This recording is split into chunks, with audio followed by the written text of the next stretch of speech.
Kavramlar dünyasında bu hafta darbeyi ele alacağız.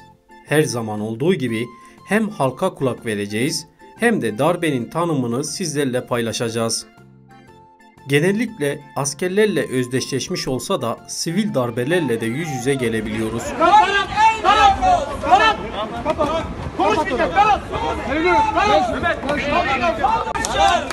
Askeri veya sivil darbelerin yaşandığı toplumlarda adaletten özgürlüklere kadar birçok alanda sayısız problem yaşanıyor.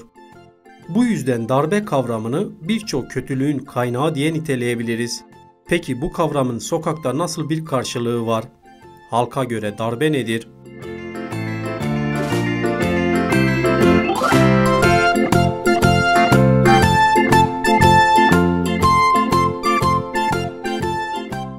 Darbe seçilmiş birilerini, halkın iradesiyle başa gelmiş birilerini oradan alaşağı etmektir. Yani bir hak ihlalidir. Darbe edince ekonomik kriz geliyor aklıma ilk olarak. Şu anlık böyle, başka bir şey gelmiyor. Darbe kadınlara en büyük şiddetliktir bence. Bana göre darbe erkekten kadına gelen her türlü şiddet, fiziksel olsun, psikolojik olsun, her açıdan şiddet oluyor. Ne bileyim, suikast, halkı birbirine düşürme ya da değişik, yani böyle çok şekilli, karışık işte. Durup dururken birine sataşmak bu darbe oluyor. Onun dışında savaşmak bir darbedir. Ya da kişiye saldırıya, tartışma, bu da bir darbe çeşididir bana göre. Bana göre darbe ÖSYM'nin yaptığı en güzel darbe ÖSYM'nin yaptığıydı.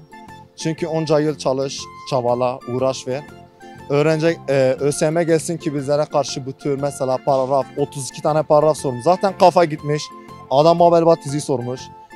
Sezen Aksu'ya girmiş. Sezen Aksu'dan çıktı.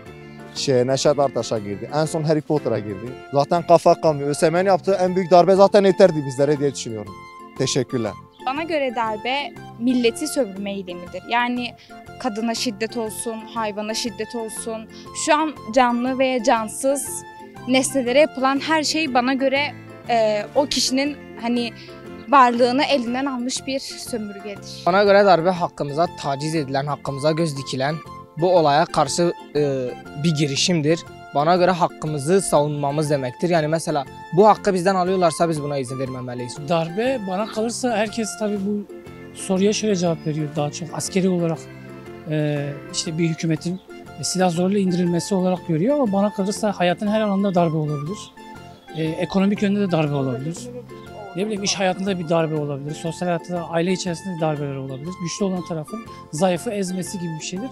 Yani gayri hukuki yollarla insanların birbirine üstüne çıkması gibi bir şeydir diye düşünüyorum. Darbe bana göre o kızın bana yaptıkları.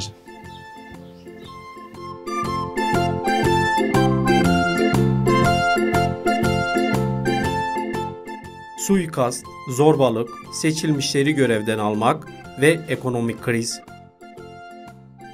Halk darbeyi bu şekilde niteledi.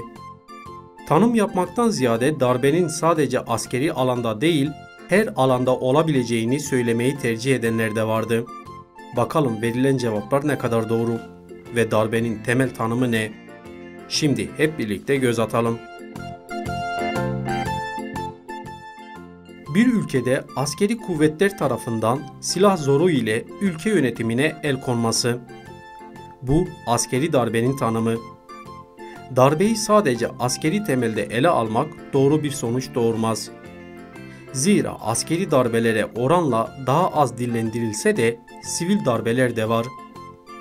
Örneğin halkın seçtiği belediyelere kayyum atanması veya milletvekillerinin dokunulmazlıklarının kaldırılarak tutuklanması ya da vekilliklerinin düşürülmesi sivil darbedir. Bu yüzden darbeyi baskı uygulayarak, zor kullanarak yönetimi ele geçirmek ve halkın iradesini gasp etmek şeklinde tanımlayabiliriz.